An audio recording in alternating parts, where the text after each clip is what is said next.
परिच्छेद. कोणत्याही संस्थेचे व्यवस्थापन करताना अनेक कार्ये करावी लागतात. व्यवस्थापन ही अनेक कार्याची मिळून बनलेली एक प्रक्रिया असते. त्यामध्ये नियोजन, संघटन, निर्देशन, समन्वय, नियंत्रण इत्यादी अनेक कार्ये समाविष्ट होतात. त्याचप्रमाणे अभिप्रेरणा, कार्यप्रेरणा हे देखील व्यवस्थापनाचे महत्त्वाचे कार्य आहे.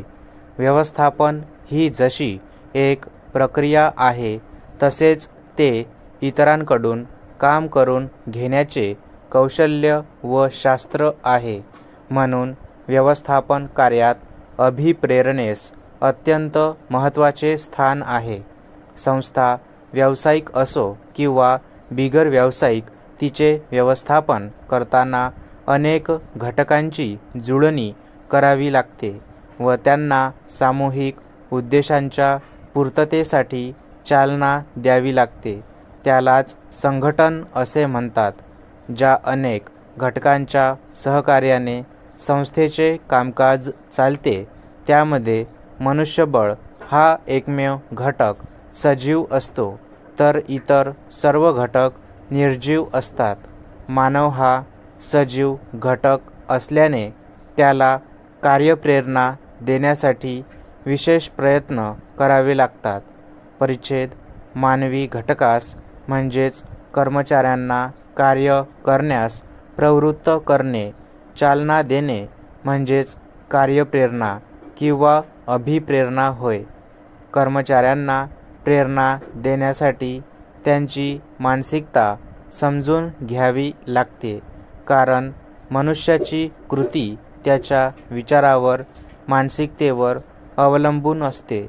जीवन जगताना मनुष्यास अनेक वेगवेगळ्या प्रेरणांचा आधार घ्यावा लागतो, परंतु विशिष्ट प्रकारचे कार्य करण्यासाठी जी प्रेरणा दिली जाते त्यास अभिप्रेरणा किंवा कार्यप्रेरणा असे म्हणतात. कार्यप्रेरणेमुळे कर्मचाऱ्यांवर सोपविलेली जबाबदारी चांगल्या रीतीने पूर्ण होत असते. त्यामुळे संघर्ष, असहकार्य टाळले जाते व कर्मचाऱ्यांमध्ये एकता, सलोखा, सहकार्य निर्माण होते. परिच्छेद. अभिप्रेरणा हे व्यवस्थापनाचे महत्त्वाचे कार्य आहे. या कार्यामुळे व्यवस्थापक आपल्या कनिष्ठांना प्रेरणा देऊन त्यांच्याकडून चांगले काम करून घेऊ शकतो. E.L. ब्रेच यांनी अभिप्रेरणेचे महत्त्व पुढीलप्रमाणे सांगितले आहे. अभिप्रेरणा ही व्यवस्थापकीय कार्याची गुरुकिल्ली आहे आणि प्रमुख व्यवस्थापकाचे ते एक महत्त्वाचे कार्य आहे. संघटनेच्या कार्यपद्धतीत वरिष्ठांकडून मिळणाऱ्या अभिप्रेरणेचे प्रतिबिंब दिसून येते. यावरून अभिप्रेरणेचे महत्त्व दिसून येते. ते महत्त्व पुढील मुद्द्यांच्या आधारे स्पष्ट होते. 1. कार्यक्षमतेत वाढ. अभिप्रेरणेचा मुख्य उद्देश कर्मचाऱ्यांच्या कार्यक्षमतेत वाढ करणे हा असतो. व्यवस्थापनाकडून ज्या वेगवेगळ्या प्रेरणांद्वारे कर्मचाऱ्यांना प्रोत्साहित केले जाते, त्यामुळे त्यांच्या कार्यक्षमतेमध्ये वाढ होते व त्यांचा फायदा संस्थेस मिळतो. 2. उत्पादनात वाढ.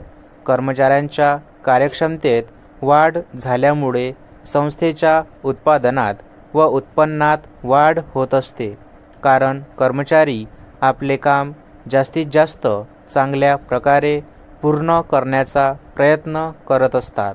3. उत्पादकतेत वाढ. उत्पादकता म्हणजे आदान व प्रदानाचे गुणोत्तर होय. म्हणजेच उत्पादन करण्यासाठी जे घटक वापरले जातात त्याच्यापेक्षा अधिक पटीमध्ये उत्पन्न मिळत असते. अभिप्रेरणेमुळे कामगारांची फक्त कार्यक्षमताच वाढत नाही, तर त्यांच्या एकूण कामगिरीवर सकारात्मक परिणाम होत असतो. त्यामुळे उत्पादन वाढ होण्याबरोबरच खर्च मर्यादित राहतो, परिणामी उत्पादकतेत वाढ होते. 4. साधनांचा महत्तम वापर. कार्यप्रेरणेमुळे कर्मचाऱ्यांना योग्य वातावरण उपलब्ध होते. त्यांच्यामध्ये संस्थेविषयी आपलेपणाची भावना निर्माण होते व त्याचा चांगला परिणाम त्यांच्या कामकाजावर होतो. कर्मचारी त्यांचे काम करताना काळजीपूर्वक करतात. यंत्रसामग्री, कच्चा माल, इतर घटक यांची हाताळणी योग्य प्रकारे केली जाते. त्यामुळे मौल्यवान उत्पादन साधनांचा योग्य व महत्तम वापर केला जातो. 5. व्यवस्थापन व कर्मचारी सलोखा. व्यवस्थापनाकडून योग्य कार्यप्रेरणा मिळाल्यामुळे व्यवस्थापन व कर्मचारी यांच्यातील संबंध सलोख्याचे बनतात. त्यामुळे कर्मचाऱ्यांचे गैरहजेरीचे प्रमाण कमी होते.